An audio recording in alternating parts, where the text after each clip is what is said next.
ఒకవేళ పరీక్షలు నిర్వహించిన ప్రశ్నపత్రాలు జిరాక్స్ సెంటర్లలో అమ్ముడువైన పరీక్షలు ఎన్ని? ఈ కోచింగ్ సెంటర్ల చుట్టూ ఇన్ని లక్షలాది మంది తిరుగుతుంటే ఇది మొట్టమొదటి ప్రధాన సమస్యగా మా ప్రభుత్వం భావించి 10 సంవత్సరాలు నోటిఫికేషన్లు లేకపోతే పరీక్షలు నిర్వహించకపోవడం, న్యాయస్థానాలలో చిక్కుముళ్ళుగా ఉన్న వాటిని అన్నిటిని ఒక్కొక్కటిగా పరిష్కరించుకుంటూ 57,924 ఉద్యోగ నియామక పత్రాలు ఎల్బీ స్టేడియంలోనో లేకపోతే రవీంద్ర భారతిలోనో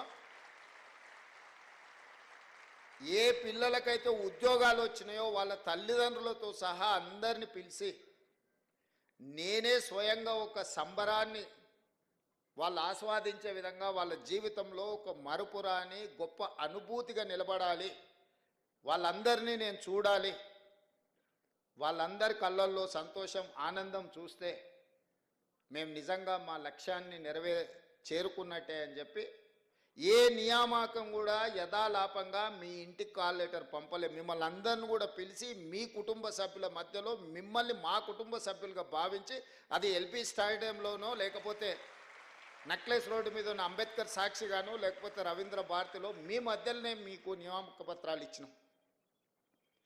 ఇవాళ వాళ్ళు మాట్లాడుతున్నారు ఇవన్నీ మేము నోటిఫికేషన్లు ఇచ్చినాం, నీ నియామకాలు కానే కావాలి. నేను వారిని అడుగుతున్న 10 సంవత్సరాలు మీరు నోటిఫికేషన్లు ఇచ్చి సరైన విధంగా పరీక్షలు నిర్వహించకపోవడం వల్ల యుక్త వయసులో ఉన్న పిల్లల జీవితాలు ఎంత సర్వనాశనమైనవి, మీరు ఎందుకు బాధ్యత తీసుకోలేదు? 10 నెలల్లో మేము చేసిన పనుల్ని 10 సంవత్సరాలలో మీరు ఎందుకు చేయలేకపోయినారని నేను అడుగుతున్నా. అన్ని నోటిఫికేషన్లు నేను ఇచ్చినా అని చెప్తలేను. కొన్ని మీరు నోటిఫికేషన్లు ఇచ్చారు, కొన్ని మీరు పరీక్షలు నిర్వహించారు, కొన్ని ప్రశ్నపత్రాలు మీరే అమ్ముకున్నారు, కొంతమందిని ఉద్యోగాలు మీరే అమ్ముకున్నారు, కొన్నిటిని మీరే నోటిఫికేషన్లు ఇచ్చి మీరే వెనకాల నుంచి కోర్టులలో కేసులు వేయించి వాటి మీద స్టేలు తీసుకొచ్చి ఏ ఉద్యోగ నియామకాలు చేపట్టకుండా మీరు నిర్లక్ష్యం వహించడం వల్లనే కదా ఈ 25 లక్షల మంది నిరుద్యోగ యువకులు ఆలోచన చేసి ఇక మేము మిమ్మల్ని ఉద్యోగాలు అడగం, మేము మీకు ఇచ్చిన ఉద్యోగాలను ఊడగొడతాం, మా ఉద్యోగాలు మేము తెచ్చుకుంటామని కదా ఆ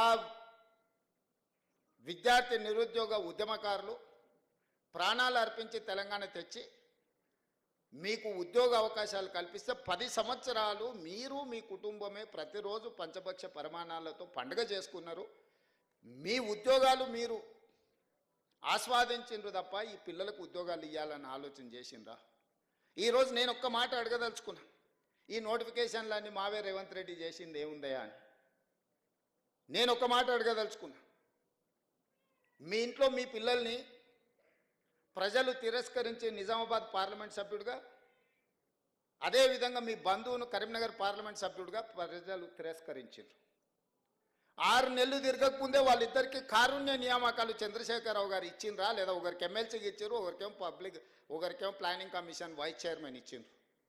మీ ఇంట్లో మీ బిడ్డనో మీ బంధువు ఉద్యోగం కోల్పోతే మీకు దుఃఖం వచ్చి బాధ అయ్యి 6 నెలలు కూడా వాళ్ళని ఖాళీగా ఉంచకుండా తక్షణమే కారుణ్య నియామకాల కింద ఒకరిని ఎమ్మెల్సీగా ఒకరిని ప్లానింగ్ కమిషన్ వైస్ చైర్మన్గా నియమించి ఉద్యోగాలు మీ ఇంట్లోకి ఇచ్చుకోగలిగినారు. కానీ సంవత్సరాల కొద్దీ 20 ఏళ్ళు 30 ఏళ్ళు ఈ ప్రభుత్వంలోనే సేవలు అందించి ప్రభుత్వ ఉద్యోగంలోనే మరణించిన వాళ్ళ పిల్లలకు 10 సంవత్సరాలైన కారుణ్య నియామకాలు మీరు చేపట్టలేదంటే అసలు కారుణ్యం అనే పదానికి అర్థం తెలుసా అని నేను అడుగుతున్నా. మీ కుటుంబం పట్ల మీ కుటుంబ సభ్యుల పట్ల చూపించిన కారుణ్యము ఈ పేదోళ్ళ పిల్లల పట్ల ఎందుకు చూపించలేదనేదే నా ప్రశ్న. మీరు చూపించని దగ్గర మేము చూపించినాం, మా విజ్ఞత ప్రదర్శించినాం. మేము మా ఉద్యోగాల కోసం తాపత్రయపడలే. మేము చేపట్టిన పదవి ఒక భావోద్వేగము. ఈ లబ్ధిదారులకు ఏదైనా న్యాయం చేయాలన్న ఆలోచనతో మన ప్రభుత్వం ఈరోజు దాదాపుగా మీ నియామకాలతోని 59,000 ప్రభుత్వ ఉద్యోగ నియామక పత్రాలు నేను అందించిన. స్వతంత్రం వచ్చినప్పటి నుంచి ఈ రోజు వరకు అది ఉమ్మడి రాష్ట్రంలో కావచ్చు, లేదా నరేంద్ర మోడీ గారు ముఖ్యమంత్రిగా ఉన్న గుజరాత్లో కావచ్చు, దేశంలోనే అతిపెద్ద రాష్ట్రమైన ఉత్తరప్రదేశ్ కావచ్చు, ఏ రాష్ట్రాన్నైనా ఏ రాజకీయ పార్టీనైనా నేను సూటిగా సవాలు విసురుతున్నా, 10 నెలల్లో 59,000 ప్రభుత్వ ఉద్యోగాలు అందించిన ముఖ్యమంత్రి కానీ రాష్ట్రం కానీ ఉంటే మీరు ఏదైనా చూపించండి, నేను చర్చించడానికి సిద్ధంగా ఉన్నా. మా రాష్ట్రము తెలంగాణ రాష్ట్రము ప్రజాపాలనలో 59,000 ప్రభుత్వ ఉద్యోగ నియామకాలు చేపట్టడం ద్వారా ఈ దేశానికే తెలంగాణ రాష్ట్రం ఒక మోడల్గా నిలబడ్డది. ఒక బాధ్యతను భావోద్వేగంతో మేము నిర్వహించినము. అన్ని పరీక్షలు పద్ధతి ప్రకారం నిర్వహించినాం. ఒకప్పుడు ఉద్యోగ నోటిఫికేషన్ల కోసం ధర్నాలు జరిగేవి, నిరసన తెలిపేది నోటిఫికేషన్లు ఇస్తారా అయ్యారా.